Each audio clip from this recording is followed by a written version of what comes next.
꽃집의 산드로프입니다. 오늘은 이 스투키에 대해서 다 해볼게요. 일단 기본적으로 스투키 같은 경우는 뭐 공기 정화 능력도 어느 정도 있고, 그 다음에 음이온이 나오는 효과가 되게 크고요. 그리고 세입주용으로도 좋다는 효과도 있어요. 그리고 뭐 밤낮으로 산소를 뿜는 식물이에요. 약간 다육이랑 비슷하게 보셔야 돼요. 네. 어떻게 보면 다육이랑 똑같을 수도 있고, 제가 뭐 이거다 이렇게는 확실히 말씀을 안 드릴 거예요. 왜냐면 그게 뭐 맞니 안 맞니 이런 얘기도 많고요. 저는 그냥 다만 일반 꽃집에 식물만 관리하는 사람이고, 심고 팔고 좀 더 어떻게 그분들이 식물을 잘 키웠으면 좋겠다는 마음으로 뭐 이렇게 영업을 하고 있기 때문에 그런 마음으로 할 겁니다. 일단 뭐를 하나 깔고요. 더러워지니까. 화분은 뭐 그냥 아무 화분 쓰면 됩니다. 저는 이게 디자인 화분 무광 회색이고요. 이렇게 보면 구멍이 있죠. 여기 구멍이 있습니다. 여기 구멍. 이 배수 구멍이 있는 데다가 심을 거고요. 배수 구멍에다 제가 미리 여놨는데 요거는 배수 깔망. 이제 이거 먹방 뭐 요렇게 하니까 잘 보이대. 네, 요렇게 구멍을 막고 세척마사를 쓸 겁니다. 집에서 실내에서 하실 때는 세척마사를 쓰시는 게 훨씬 식물이 잘 커요. 일반 기본 마사는 이런 세척마사가 아닌 기본 마사는 안 씻겨져 있기 때문에 화분이 잘 막혀요. 물을 줬을 때 잔흙이 많아가지고. 세척마사가 일반적으로 뭐 기본 마사보다 한 2배 정도 비싸요.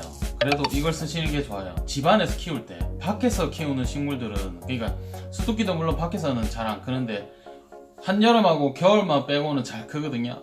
그러니까 뭐 일단 밖에 내놓는다 치면은 그냥 일반 마사를 쓰는 게 더 좋아요. 영양분이 좀 더 많습니다. 하여튼 요거 1cm 정도 깔아줄게요. 1cm란 정의보다 이건 중요하지 않아요. 얘들이 하는 마사토라는 거에 하는 역할은 오로지 거의 배수만을 위한 거예요. 그러니까 뭐 식물 물이나 좀 잘 빠지게 하고 환기를 좀 더 잘 시켜주는 거랑, 용토 이제 이걸로만 심으면, 제가 이거 같은 경우 제가 좀 섞어놨는데 용토로만 심으면 이게 좀 밀도가 작은 흙이죠. 작은 흙들이 막 이게 바람이 잘 안 통하거나 물을 주고 나면 물이 계속 고여있는 경우가 많아요. 안 마르면, 실내에서 더군다나. 그러면 뭐 대부분 과습이라는 병이 잘 올 수 있어요. 병도 아니죠. 그거는 물이 많아서 안 말라서 생기는 식물이 죽는 경우예요. 그게 좀 대부분 많아요. 하여튼 뭐 네, 계속 조금씩 뭐 이렇게 얘기하면서 할게요. 이렇게 조금 깔고 약 1cm에서 2cm 정도 깔아줍니다. 그냥 배수 구멍 막을 정도만, 네, 요 정도만 깔아주시고, 분갈이 용토를 써요. 용토를 쓰시는데 이렇게 이제 잎이 두꺼운 식물들을 심을 때, 잎이 얇은 게 아니고 잎 자체가 두꺼운 식물을 심을 때는 용토에다가 일반 마사토를 섞어주고, 뭐 퍼라이트는 구할 수 없는데 퍼라이트가 있으면 좋고요. 퍼라이트도 제일 큰 알갱이로 있는 퍼라이트, 이런 거를 같이 섞어서 섞은 다음에 심어주셔야 바람도 잘 통하고 물을 줘도 물이 좀 빨리 잘 말라요. 이렇게 섞어주고요. 우리 식물이 들어갈 공간만큼 남기고 흙을 넣어줍니다.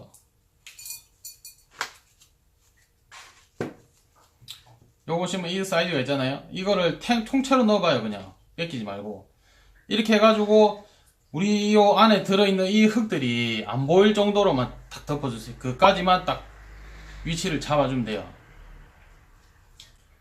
이렇게 잡아주고 됐으면 이제 넣으면 되겠다 싶으면 이거를 살살살, 망치가 없으면 그냥 손으로는 좀 무리가 있겠다. 뿌리가 흐트러질 수 있거든요. 이렇게 옮겨 심을 때 뿌리를 안 트는 게 좋습니다. 제 경험상. 혀가 좀 짧아요. 경험상. 그래서 그냥 그대로 가는 게 좋기 때문에 저는 망치를 쓸게요. 이렇게 탁 떨어지죠?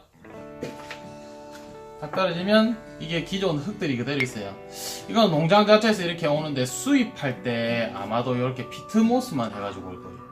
수입할 때 대부분 뭐 이렇게 흙이 못 들어오기 때문에 들어오자마자 좀 잘 살고 이러려면 피트모스 이걸 많이 쓰거든요. 네, 하여튼 요렇게 넣어두고 얘들을 하나하나 분리해가지고 심는 경우도 있는데 그러면 스토킹 좀 어려워요. 저는 무조건 지금 쉬운 방법으로 이거를 이제 보시는 분들이, 소비자분들이 잘 모르시는 상태이기 때문에 그냥 그대로 해볼게요. 그대로 하는 게 더 좋아요. 그리고 이렇게 가운데 센터 잘 맞추고, 센터를 못 맞추면 별로 안 예쁩니다, 식물이. 이렇게 해가지고 다시 분갈이 용토를 차곡차곡 채워주세요.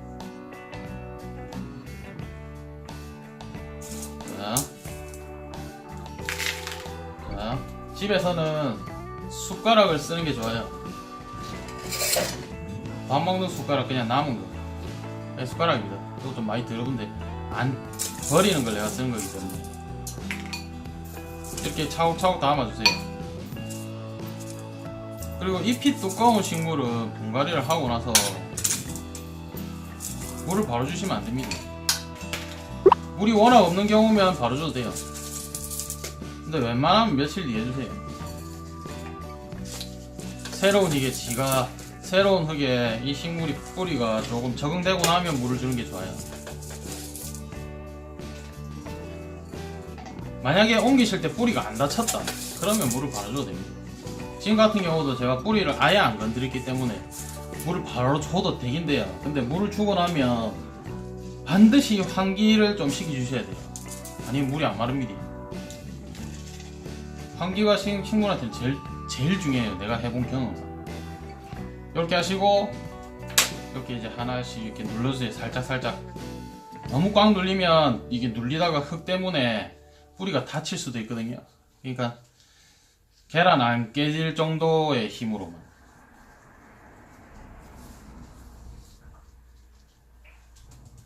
이렇게 살살살살 털어서 일자로 넣어주고, 그러니까 뭐 볼펜이나 이런 걸 이용해서 흙을 이게 평평하게 만들어주세요. 안 평평하게 해놓으면 나중에 지저분해요. 다 하고 나면. 근데 식물 크는 데는 뭐 전혀 상관없는 작업이에요. 그냥 평평하게 해주는 거. 이렇게 심고 나면 맨 위에 이대로만 놔두셔도 돼요. 이대로 놔두셔도 되는데, 이대로 놔두면 물을 주면 이 용토들이 다 올라옵니다. 그렇기 때문에 이대로 놔두시는 것보다 마사를 한 번 더 위에 올려주시는 게 좋아요.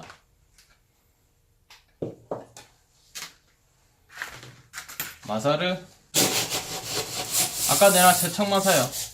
세척마사를 이렇게 올려주세요. 골고루.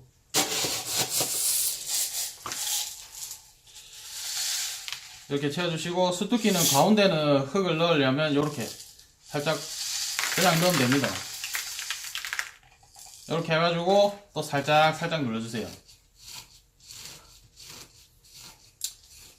분갈이가 작은 거는 진짜 쉬워요. 근데 뭐 먼지, 흙먼지 이런 게 날 수 있기 때문에 귀찮을 수도 있죠. 이렇게 하고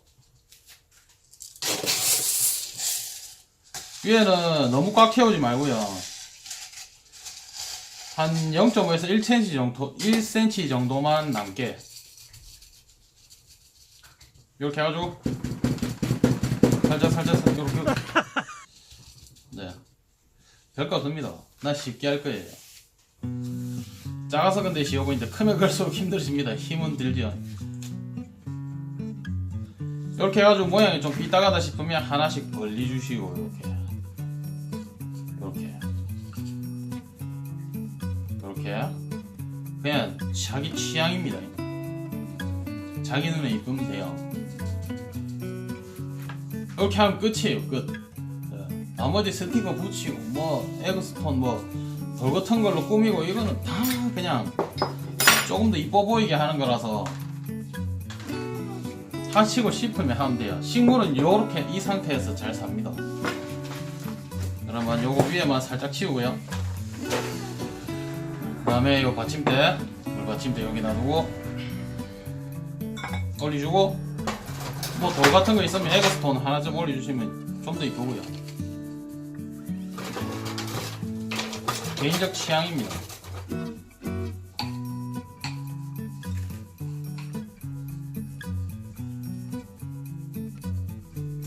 그래서 습득기 같은 경우는 위에 이렇게 살짝 너무 살짝 눌리면 이게 자꾸 흔들리거든요.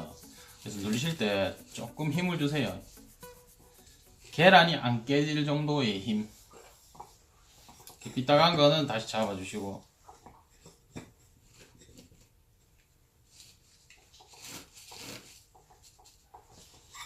자, 보고 안 뺐다 가면 돼요. 네, 이렇게 해서 그럼 끝이에요. 스티커 붙여도 되고 뭐 묻혀도 되고.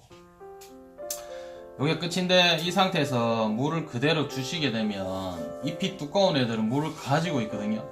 물을 가지고 있기 때문에 물을 이제 주면 물을 빨아먹는데, 자기들이 빨아먹는 약간 그게 좀 한정적이에요. 그러니까 많이 계속 쭉쭉 빨아먹는 게 아니고, 모든 게 그래요. 자기들 필요한 만큼만 빨거든요. 빨고 나서 물이 그대로 있으면 썩기 시작하는 거예요. 썩으면 이게 하나씩 가요. 왜냐하면 스투키 같은 경우는 뿌리가 다 각각 별개로 있거든요. 얘들 오리지널 스투키가 아닙니다. 오리지널 스투키라고 하는 건 이제 사람 손 모양처럼 이렇게 생겼어요. 이렇게 한 뿌리가 있고 이렇게 하나씩 나와 있어요. 얘들을 잘라서 뿌리 내린 게 얘들이에요. 얘들이 어째 뭐 디자인면 이런 거에 대해서 좀 더 뭐 좋아서 이렇게 많이 나온 것 같은데, 일단 기본적인 원래 오리지널 스투키는 이거보다는 금액이 조금 있어요. 대부분 키우시는 게 아마 이거이실 거예요. 이거고요. 그러니까 스투키 키울 때 제일 중요한 건 물을 주시고 나면 3일에서 일주일 정도, 화분 사이즈마다 다릅니다.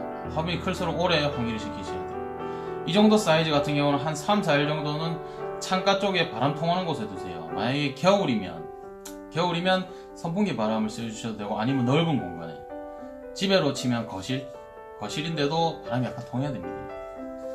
그게 안 되면 거기서 썩어 죽는 경우가 많아요. 나는 저 물을 한 번 줬는데 죽었어요. 이런 경우가 되게 많아요, 스투키는. 그 이유가 물을 주고 나면 물이 안 말라서 그래요. 만약에 겁나시면 제 물 주는 그 영상이 따로 있긴 한데, 그거를 보시면 뭐 좀 이해는 빠르시겠지만, 원래 식물이 좀 애매해요. 말하는 게 내가 이렇게 줘라 이렇게 줘라 이렇게 확실히 얘기를 못해요. 왜냐하면 이렇게 줘도 사는 경우가 있고 이렇게 줘도 죽는 경우가 있고, 그러니까 그렇기 때문에 최대한 이해를 하게 하려고 좀 많이 좀 횡설수설하네요. 하여튼 얘들은 모든 식물이 똑같이 보세요. 식물 물 주고 나면 환기되는 곳에 3, 4일 있어 놔뒀다가 좀 흙이 말랐다 싶으면 다시 원래 자리로 옮겨주세요. 그리고 스투키 하나 팁은, 스투키는 뿌리가 다 따로 있기 때문에 얘들이 번식을 하는 게 자기들 새끼들이 이렇게 나와요. 비죽하게 못나게 나올 거예요. 이런 식으로 젓가락처럼 이런 식으로 얇게 나오거든요. 얘처럼 두껍게 이쁘게 나오는 게 아니고 얇게 나와요. 얇게 나오는데, 얘들을 이쁘게 키우시려면 햇빛을 진짜 많이 보여주셔야 돼요. 아침부터 한 오후 끝까지. 그렇게 해야 이렇게 크지요. 아니면 이렇게 잘 안 큽니다. 그러니까 좀 안타깝지만은 나오는 대로 이렇게 밑에를 잘라주세요. 안 보이게, 그 새끼를. 네. 안 자르고 계속 그 새끼들이 그대로 놔두시기가 크면은 흙이 그 새끼들이 삐져나오면서 벌어지거든요. 점점 굵어지면서. 그러면서 이 모양이 이게 유지가 안 되고 좀 못나게 좀 막 벌어져요. 이쪽으로 가고 이쪽으로 가고 막 그래요. 네, 그렇기 때문에 그냥 기본적으로 잘라주시는 게 좋고요. 만약에 걔들이 아깝거나 뭐 불쌍해서 안 되겠다 싶으시면 햇빛이 많이 들어오는 곳에 두시면 좀 더 이쁘게 크고요. 그리고 어느 정도 자라면 이 끝을 잘라주세요. 가위로 이 끝을 잘라주셔야 돼요. 여기가 성장점이거든요. 이걸 안 잘라주면 계속 키가 큽니다. 이걸 잘라주시면 거기서 멈추고 조금 통통해져요. 햇빛이 좋으면 통통해지고요. 햇빛이 안 좋으면 그냥 크게 변화는 없을 거예요. 조금 통통해질 수도 있고. 네, 그렇게 키우시면 됩니다. 그리고 흙 같은 경우는 얘들은 뿌리가 되게 작기 때문에 뭐 그래도 이 정도 사이즈는 2년? 1년에서 2년에 한 번 정도는 분갈이 해주시는 게 좋아요. 그래야지 뿌리도 그렇게 많이 안 자랐을 거고, 이 화분도 그대로 쓸 수 있어요. 뭐 4, 5년 동안 막 키웠는데 괜찮아가지고 그대로 키우시면 뿌리가 나중에 너무 커져가지고 이게 뭐 이 화분 자체를 깨서 그렇게 해서 빼야 돼요. 뭐 안 깨서 하는 경우도 되게 많습니다. 환경에 따라 다 달라집니다. 모든 게 달라지기 때문에 환경, 키우는 조건, 뭐 물 주는 상태, 그런 거에 따라 모든 게 달라지기 때문에 정확한 말씀은 못 드려요. 단 햇빛을 보면 좀 더 좋고, 햇빛은 식물한테, 모든 식물에게 보약입니다. 그리고 물 주고 나면 환기를 며칠 동안 시키셔야 됩니다. 그렇게 하면 잘 큽니다. 그리고 얘들이 좋은 게 음이온이 많이 나오고 밤낮으로 산소를 붓기 때문에 안방에 놔두시는 게 좋아요. 주무실 때 침대 옆에, 아니면 책상에 컴퓨터, 핸드폰 이런 쪽에 놔두시면 더 좋아요. 얘들이 물 성분을 많이 가지고 있기 때문에 전자파를 우리 사람보다 흡수를 더 잘합니다. 사람이 뭐 물이 더 많긴 많은데 얘들이 더 많이 할 거예요. 네, 습득기 분갈이는 여기서 마치겠습니다. 앞으로도 계속 이런 식으로 좀 간단하게 계속해서 모든 식물을 다 해볼 거예요. 해볼 수 있는 식물들은. 제가 야생화는 전문으로 안 해요. 대부분 실내 식물 전문으로 합니다. 야생화는 아마 제가 거의 컨텐츠가 없을 거고, 대부분 실내 식물 위주로 한번 찍어보겠습니다. 네, 그럼 여기서 마무리할게요. 감사합니다.